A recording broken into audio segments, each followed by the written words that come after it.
Bismillahirrahmanirrahim. Raditu billahi rabba wa bil islami dina wa bi muhammadin nabiyya wa rasulah. Rabbi zidni ilman warzuqni fahman. Bismillah. Baik. Assalamualaikum warahmatullahi wabarakatuh.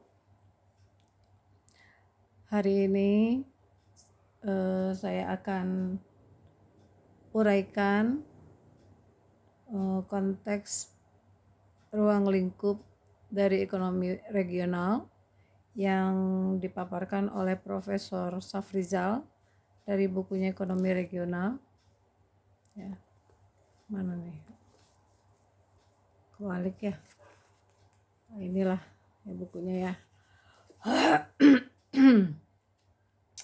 Dan saya akan mulai dari pendahuluan ya. Ilmu ekonomi regional pada dasarnya adalah cabang dari ilmu ekonomi baik mikro maupun makro dengan karakteristik khusus dalam bentuk memasukkan unsur lokasi dan ruang ke dalam analisa ilmu ekonomi yang bersifat tradisional. Hal ini diperlukan karena lokasi dan struktur ruang dapat memengaruhi teori dan metodologi analisa ilmu ekonomi yang telah ada. Di samping itu, dengan memasukkan unsur lokasi dan struktur ruang ini, analisa ilmu ekonomi akan menjadi lebih konkret sesuai dengan kondisi geografis wilayah yang bervariasi. Kemudian saya akan jelaskan latar belakang dari ilmu ekonomi regional ya menurut Profesor Safrizal. Latar belakang munculnya ilmu ekonomi regional ini adalah karena kelemahan dari ilmu ekonomi tradisional yang pada umumnya mengabaikan dimensi ruang atau space dalam analisanya. Akibatnya, analisa ilmu ekonomi menjadi kurang realistis karena bagaimanapun adanya unsur ruang adalah jelas dan nyata dan memengaruhi kegiatan sosial ekonomi.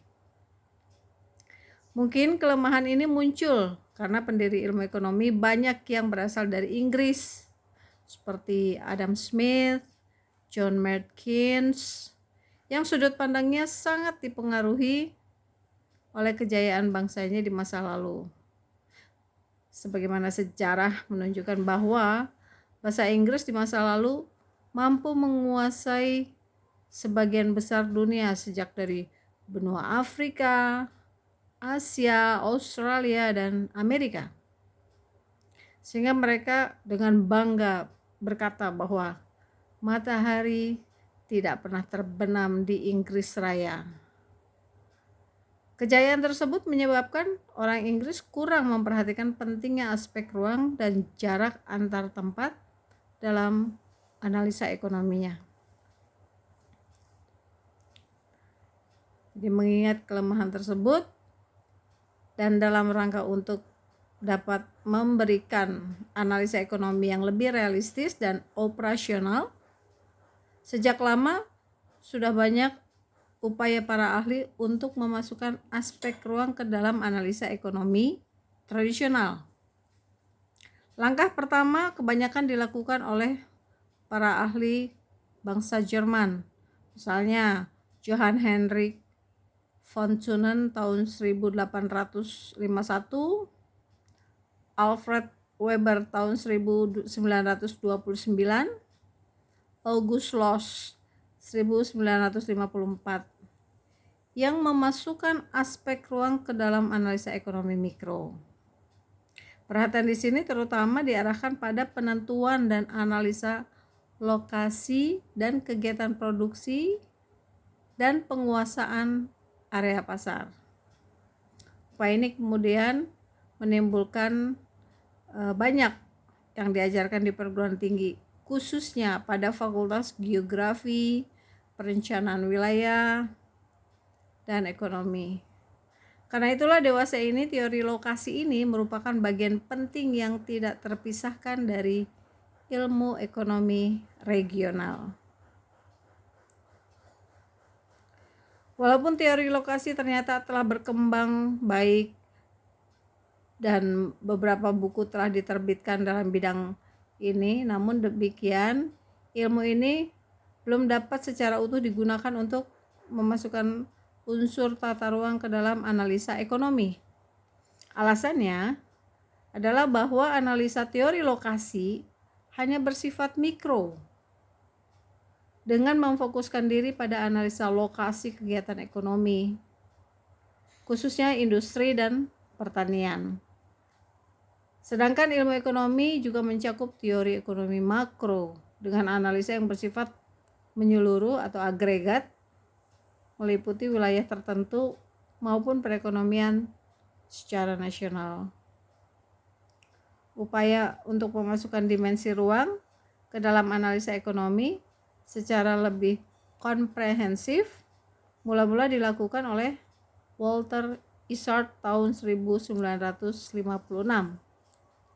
dalam disertasinya yang terkenal dengan judul Location and Space Economy.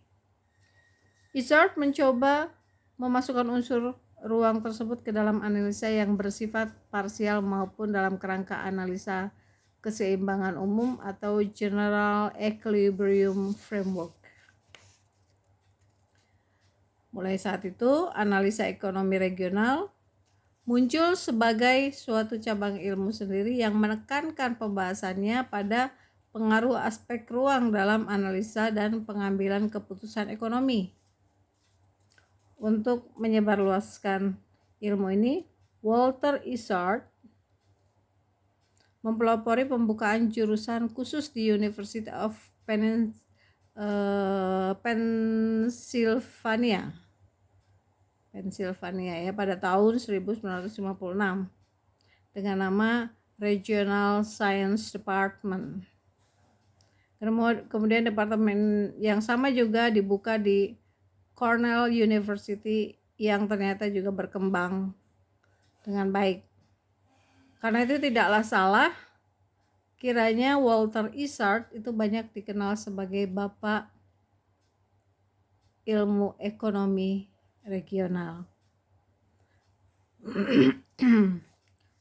Untuk hal permasalahan pokok dalam ilmu ekonomi regional seperti yang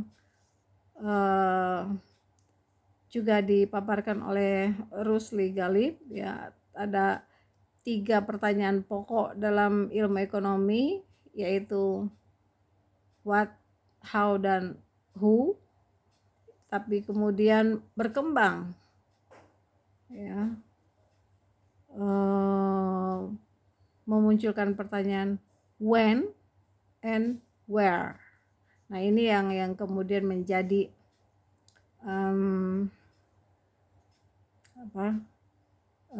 kontribusi bagi pengembangan ilmu ekonomi regional, karena menyangkut pertanyaan where atau di mana itu kegiatan produksi itu harus dilakukan. Kemudian bagaimana peranan ruang dalam analisa ekonomi menurut Safrizal? Aspek ruang muncul dalam analisa ekonomi regional dalam berbagai bentuk. Dalam analisa yang bersifat mikro, unsur ruang muncul dalam bentuk analisa lokasi perusahaan atau unit produksi, luas area pasar, kompetisi antar tempat atau spatial competition, dan penentuan harga antar tempat atau space pricing. Sedangkan dalam analisa yang bersifat makro, unsur ruang ditampilkan dalam bentuk analisa konsentrasi industri, mobilitas investasi, dan faktor produksi antar daerah. Pertumbuhan ekonomi regional atau regional growth, ketimpangan pembangunan antar wilayah atau regional disparity, dan analisa pusat pertumbuhan atau growth pulse. Walaupun untuk aspek tertentu sebenarnya wilayah juga dianalisa dalam ilmu ekonomi, tetapi kerangka analisa maupun kesimpulan yang dihasilkan itu sangat berbeda. Karena itulah dewasa ini ilmu ekonomi regional telah dapat dianggap sebagai ilmu yang berdiri sendiri ya, selain ya, dan merupakan cabang dari ilmu ekonomi secara keseluruhan. Untuk dapat menghasilkan analisa ekonomi regional yang konkret dan terukur, unsur ruang dapat ditampilkan dalam variabel ongkos angkut yang sangat dipengaruhi oleh jarak yang ditempuh.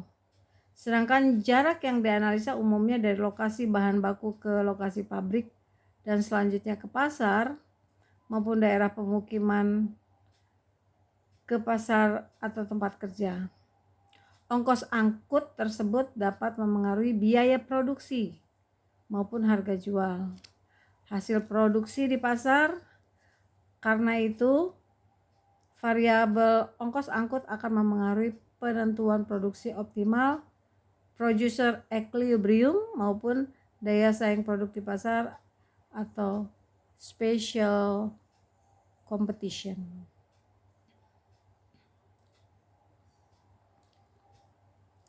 Variabel selanjutnya yang juga dapat mewakili unsur ruang dalam analisa ilmu ekonomi regional adalah perbedaan struktur dan potensi sosial ekonomi antar wilayah. Perbedaan karakteristik wilayah merupakan hal yang bersifat lumrah atau natural dan terjadi di seluruh negara, baik yang sudah maju maupun yang sedang berkembang. Hal ini dapat terjadi karena perbedaan kandungan sumber daya alam, tingkat kesuburan tanah maupun kondisi sosial budaya masyarakat yang berbeda. Terutama ke dalam perbedaan kondisi sosial budaya adalah struktur demografi dan tingkah laku masyarakat yang pada umumnya sangat bervariasi antar wilayah. Perbedaan struktur dan potensi wilayah ini sangat memengaruhi analisa pertumbuhan ekonomi regional, analisa ketimpangan ekonomi antar wilayah, dan analisa pusat pertumbuhan. Selanjutnya, variabel ini tentunya juga akan sangat memengaruhi formulasi kebijakan pembangunan dan perencanaan wilayah. Nah, kaitannya dengan perbedaan dari demografi dan perbedaan sosial budaya pernah disampaikan analisa yang dilakukan oleh Bank Indonesia cabang Serang ya, yang mereka mengamati adanya sebuah gejala yang berbeda ditunjukkan atas perilaku inflasi yang terjadi di daerah Banten dengan daerah-daerah lain. Daerah lain misalnya dengan Jawa, dengan Jakarta, dengan daerah lain. Pertanyaan yang muncul adalah bahwa inflasi itu salah satunya muncul di bulan yang tidak tidak tetap, tidak statis ya, berubah-ubah. Dan ini masih diselidiki kenapa kan gitu. Lalu kami dari Untirta itu bertanya yang dimaksud periode yang berubah itu misalnya kapan, seperti itu. Kemudian dia sebutkan beberapa periode tertentu ya. Dan ternyata salah satu penyebabnya adalah perilaku budaya masyarakat Banten, terutama di Serang, Cilegon ya, ya, dan beberapa tempat lain di Banten itu memiliki permintaan uang yang cukup besar, justru bukan di Idul Fitri, bukan di periode tahun ajaran baru ya, tapi justru di kegiatan Maulid Nabi. Nah, itu menjadi keheranan. Kenapa? Kemudian saya ceritakan bahwa kalau di Banten dari dulu itu kalau ada perayaan Maulid Nabi, mungkin di daerah yang lain juga sempat mengalami, tapi terutama di Banten itu kan suka bikin panjang ya. Apa itu panjang? Ya, arak-arakan yang dibuat dari kayu dengan bentuk beberapa beberapa bentuk lah, misalnya perahu atau dan lain sebagainya. Dan yang tidak biasa ditemui di wilayah lain adalah pemasangan bendera uang di setiap arak-arakan yang dibuat oleh masyarakat. Nah, uang itu bervariasi, tapi uang yang dijadikan bendera itu semua uang baru, artinya ada permintaan kan.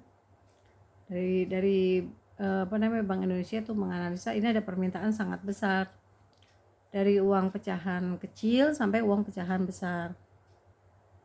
Saya bilang ini tergantung dari status sosial masyarakatnya.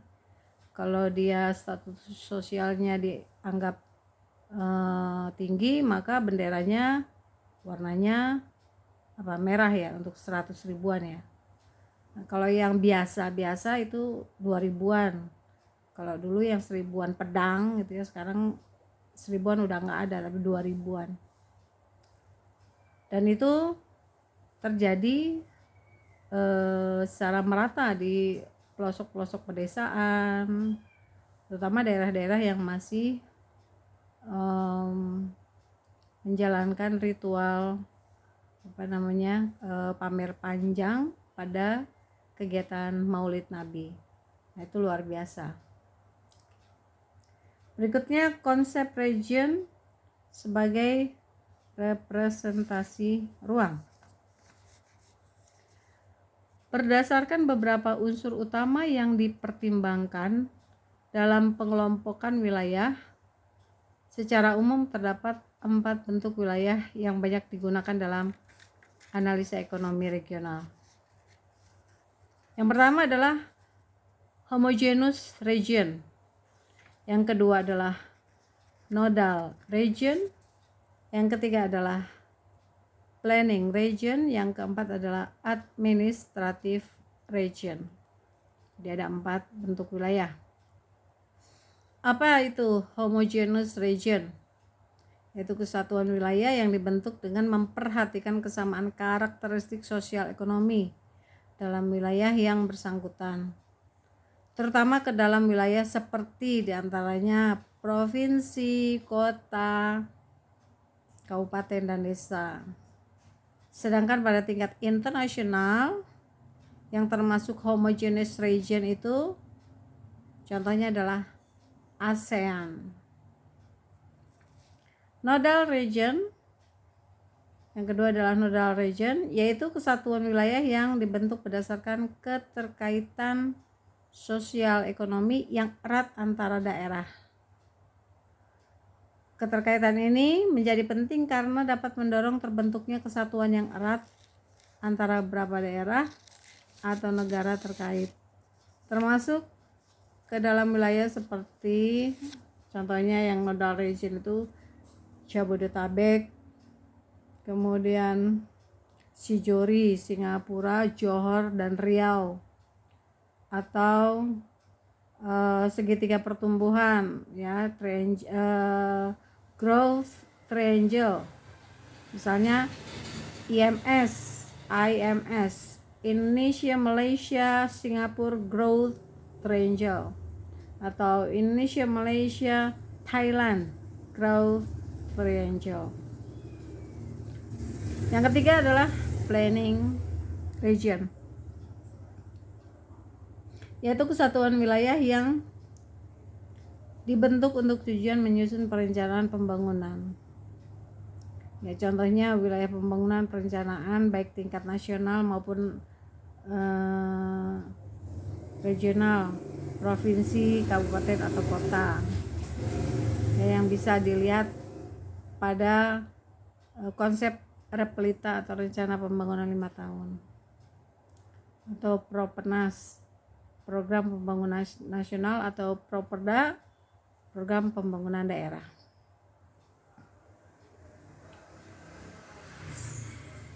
Berikutnya penjelasan mengenai model ekonomi regional. Yang disebut dengan model itu rumus ya. Jadi Anda harus tahu kalau disebut model ekonomi itu adalah rumus ya. Model ekonomi regional. Untuk formulasi teori yang bersifat sederhana, penggunaan kalkulus matematik ya, banyak dilakukan untuk yang ditunjang dengan analisa kurva. Sedangkan untuk analisa yang lebih sulit yang mencakup unsur waktu, penggunaan metode mathematical programming baik yang bersifat statis maupun dinamis akan banyak dilakukan. Sedangkan untuk analisa fakta dan model empirik yang memerlukan data kuantitatif, penggunaan metode statistik dan ekonometrik akan sangat membantu. Karena itu analisa ekonomi regional juga banyak menggunakan model-model kuantitatif yang terdiri dari beberapa persamaan yang saling terkait, sebagaimana lazimnya dilakukan dalam analisa ilmu ekonomi modern dewasa ini. Maka kalau Anda belajar ekonometrik, perhatikan ya, karena ini salah satu alat yang juga digunakan dalam analisa ekonomi regional. Tidak dapat disangkal bahwa ada beberapa keuntungan bila menggunakan analisa kuantitatif dibandingkan analisa kualitatif.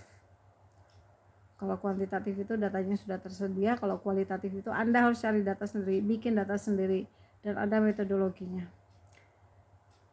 Nah, keuntungannya yang pertama, analisa kuantitatif dapat membuat analisa menjadi lebih jelas, lebih konkret, dan dapat diukur sehingga analisa menjadi lebih tajam dan lebih operasional.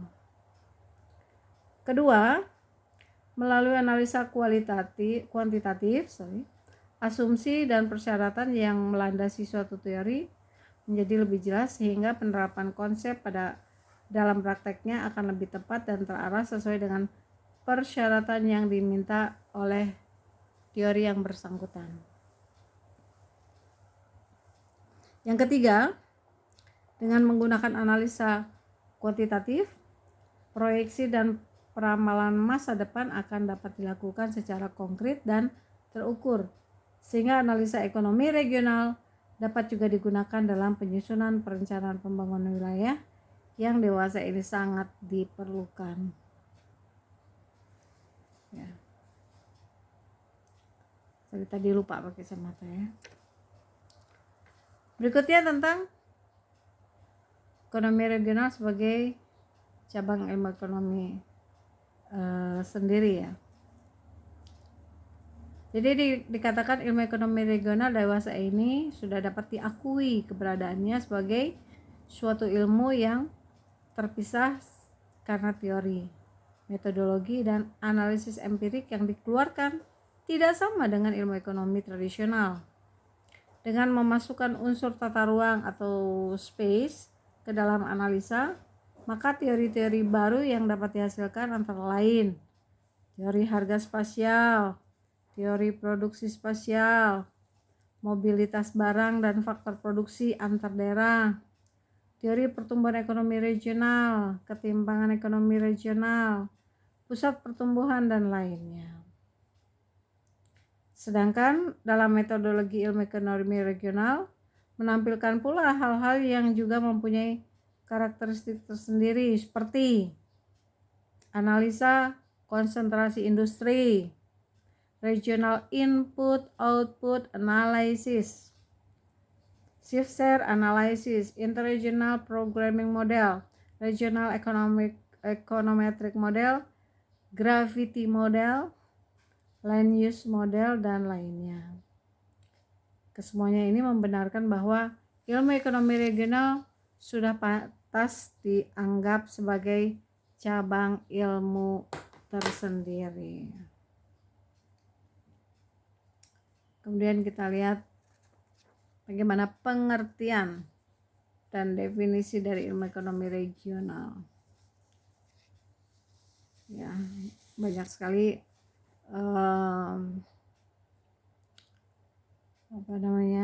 pendekatan yang digunakan untuk menyusun kerangka definisi.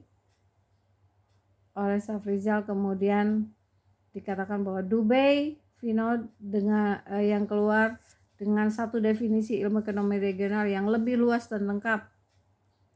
Ya, definisinya itu the study from the point of view economics of the differentiation and interrelationship of area in a universe of unevenly distributed and imperfectly mobile resources, with particular emphasis in application on the planning of the social overhead capital investment to mitigate the social problems created by this circumstance.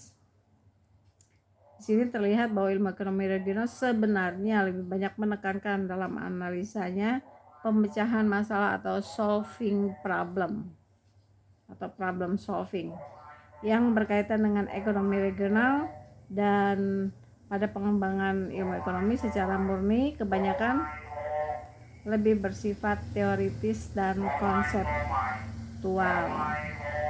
Kalau ilmu ekonomi ya, kalau ekonomi regional lebih konkret dan operasional. Kemudian sifat dari ilmu ekonomi regional.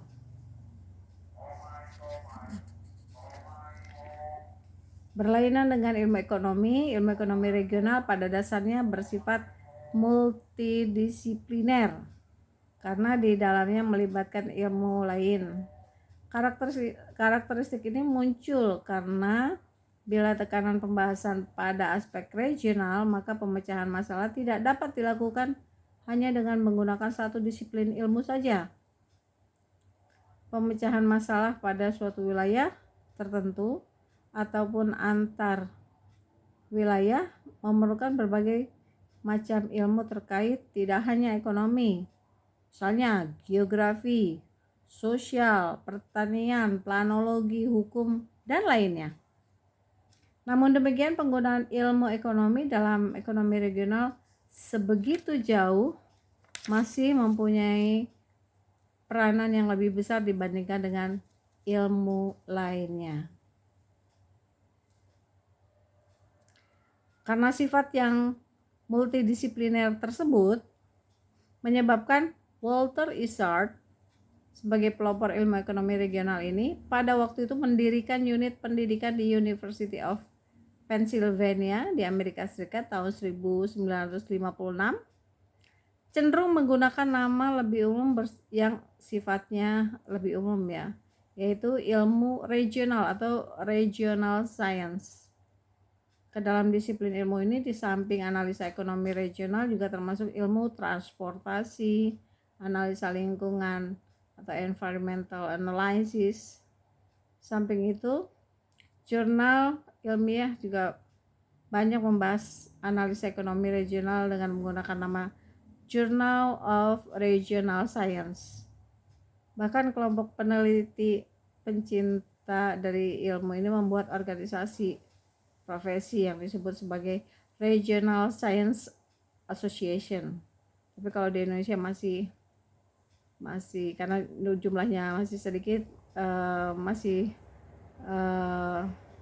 masuk dalam organisasi di lingkungan ASEAN. Ya. Sehingga seorang kepala daerah, ya, seorang kepala daerah itu harus kaya dengan berbagai disiplin ilmu, namun terutama ilmu ekonomi regional, karena mengelola wilayah itu sangat kompleks, ya. Persoalan masyarakat yang berkembang di setiap wilayah hampir sama, dan itu harus diatasi baik wilayahnya itu sendiri maupun masyarakatnya. Sehingga kalau seorang pemimpin wilayah tidak memahami konsep ekonomi regional, sangat sulit untuk mewujudkan konsep keseimbangan, kesetaraan, keadilan yang dapat dirasakan oleh masyarakat di wilayah tersebut. Kemudian kita lihat asumsi yang melandasi analisa. Jadi ada asumsinya. Jadi kalau analisa itu ada asumsinya.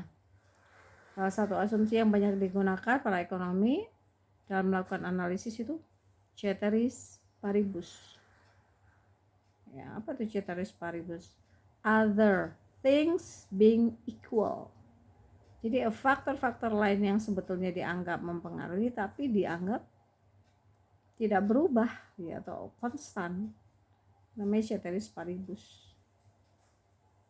Ya, walaupun pada kenyataannya faktor itu justru mempengaruhi. Contohnya selera. Apakah selera mempengaruhi terhadap demand? Jelas. Namun bagaimana mengukur selera? Apakah selera itu dapat dibuat ranking? Katakan misalnya yang suka pedas itu seleranya lebih tinggi daripada yang tidak suka pedas. Nah, itu tidak bisa diakui karena selera itu tidak mampu diukur dan disusun dalam ranking tertentu dengan mengorbankan aspek selera dari kelompok masyarakat lain. Jadi selalu ada asumsi yang harus diperhatikan. Demikian pemaparan ruang lingkup dari ilmu ekonomi regional yang disampaikan oleh Profesor Safrizal dalam bukunya Ekonomi Regional. Dan saya akhiri saja sesi ini dengan mengucapkan hamdalah, alhamdulillahirabbil alamin. Billahi taufiq wal hidayah. Assalamualaikum warahmatullahi wabarakatuh.